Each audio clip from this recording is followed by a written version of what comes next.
అటు బేల మండలంలోనూ కాంగ్రెస్ నాయకులు కార్యకర్తలు ప్రచారాన్ని ముమ్మరం చేశారు.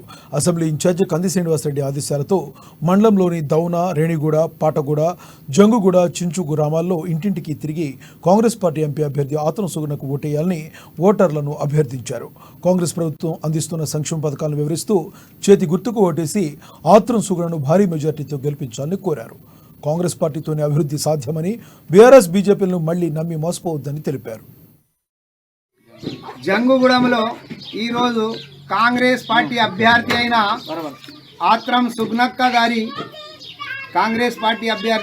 సుగుణక్క గారి ఇంటింటి ప్రచారంలో భాగంగా ఈరోజు జంగుగూడ గ్రామానికి రావడం జరిగింది.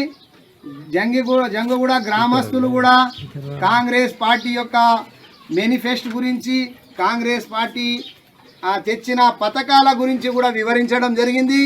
వారికి గతంలో కూడా కాంగ్రెస్ పార్టీ గిరిజనులకు అటవీ పట్టాలు ఇచ్చిన పార్టీ కాంగ్రెస్ పార్టీ. గతంలో గిరిజనుల కోసం ఇందిరా జలప్రభ ద్వారా కూడా ప్రతి వ్యవసాయ భూమి ఉన్న వారికి బోర్లు వేయించి, కరెంట్లు బిగించి, నీటి సౌకర్యం కల్పించిన పార్టీ కాంగ్రెస్ పార్టీ. కాంగ్రెస్ పార్టీయే ఉపాధి హామీ పథకాన్ని కూడా కాంగ్రెస్ పార్టీయే తెచ్చింది. బీదవారి కోసం ఇందరమ్మ ఇళ్ళని కూడా కాంగ్రెస్ పార్టీ ఇవ్వడం జరిగింది.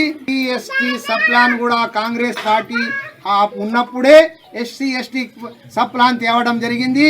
అదేవిధంగా మొన్న మన రేవంత్ రెడ్డి గారు 100 రోజుల లోపలనే అనేక గొప్ప పథకాలను ప్రవేశపెట్టడం జరిగింది. ఇతర పార్టీలు ఏమైనా చెప్తాయి, ఇతర పార్టీల నా మాటలు నమ్మద్దు. వాళ్ళు 10 సంవత్సరాలు బీజేపీ, బీఆర్ఎస్ పార్టీ 10 సంవత్సరాల నుంచి అధికారంలో ఉండి కూడా ఏ ఒక్కరికి ఎలాంటి పథకాలు, కొత్త పథకాలు అనేటి తేలేదు. సుగుణక్క గారిని ఎంపీ అభ్యర్థిగా గెలిపించి మనొక అమూల్యమైన ఓటు వేసి ఆమెకు భారీ మెజార్టీతో గెలిపించి మన ఆదిలాబాద్ జిల్లాని మనము